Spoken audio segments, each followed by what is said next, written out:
Welcome to Public Budgeting.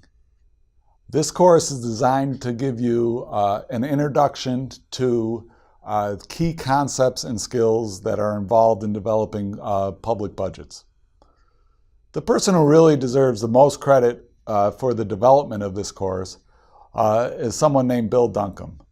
Bill Duncombe was a professor at Syracuse University for over 20 years, beginning in the 1990s.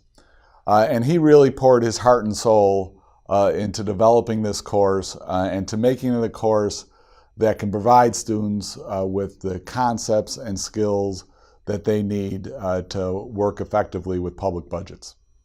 I myself took an early version of this course way back in the early 1990s from Bill Duncombe. And that's when I went through the MPA program at Syracuse University.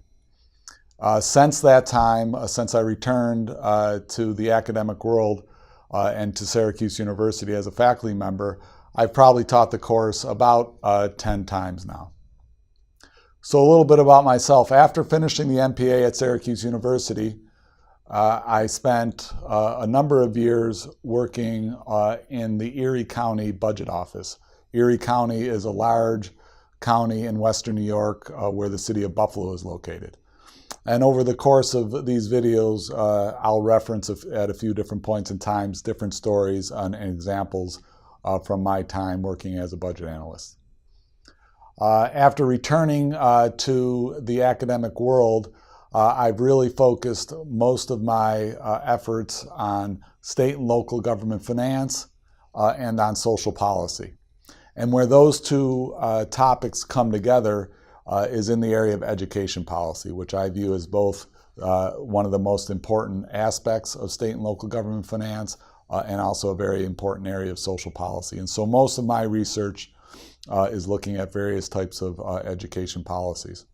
Although I have written a few articles, journal articles, that look at the New York State budget. So the goals of this course are several. All right. First, we want to make sure that you walk away with some familiarity with how public budgets are developed, particularly here in the United States. And so we'll spend quite a bit of time talking about the budget process and the various actors involved and the various types of negotiation and management decisions that go into developing budgets.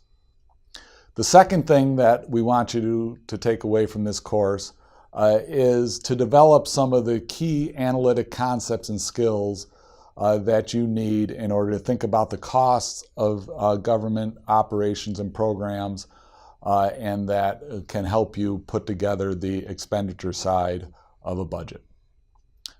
The third thing that we're going to take a look at is how governments raise revenue to support expenditures. Particularly, we're going to look at taxation, but also at some other forms of revenue.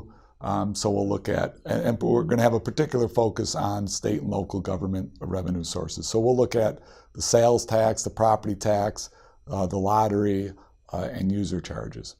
And what we want you to get out of that part of the course is an understanding about how to think about revenue, how to evaluate different revenue policies, and how to make decisions in that area.